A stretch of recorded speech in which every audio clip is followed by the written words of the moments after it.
Labas čiužiniai. Aš Irmantas.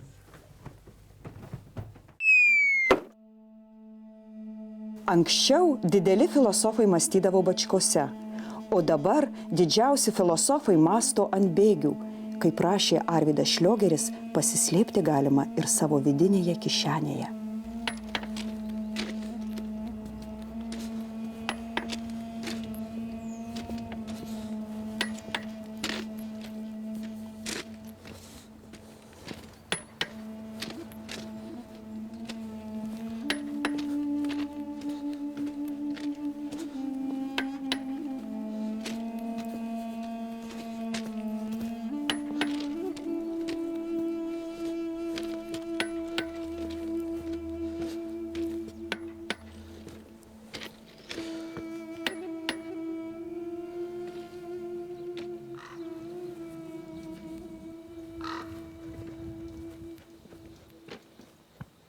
Čia jūs sėdit?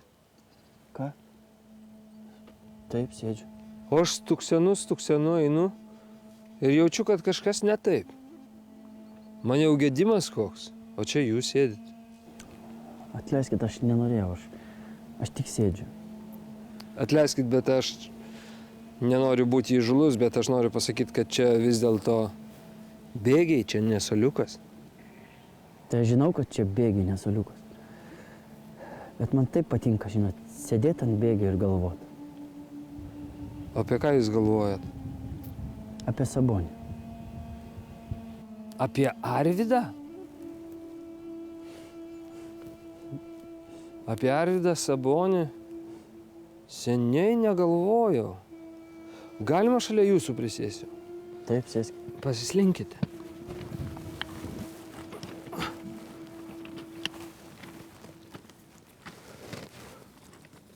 Mastot, kad jis intrigų nemėgsta. Kas? Sabonis? Ne. Galvoju, kad sunku jam labai. Kodėl? Jis labai didelis. Didelis. Sunku dideliam. Kostiumo didelio reikia. Batų didelių. O tokių niekas negamina. Todėl jam viską vienam siūtis reikia. Betgi jie gerai uždirba, krepšininkai. Gerai žaidžia, daug gauna. O jeigu blogai žaidžia? O jeigu blogai žaidžia, tada negauna. Tada dideliam blogai. Bet ir mažiem blogai. Aplink visi tokie dideli. Kodėl? Mažas pasiraitoja rankovės, atsilinkė kelnes. Ir gerai.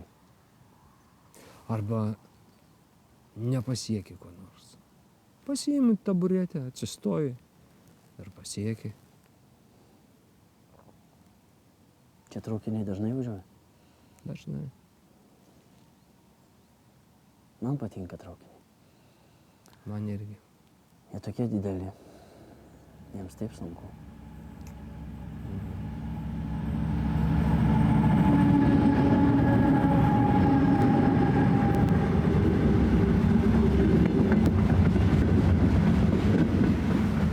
Horizonte bėga šernai.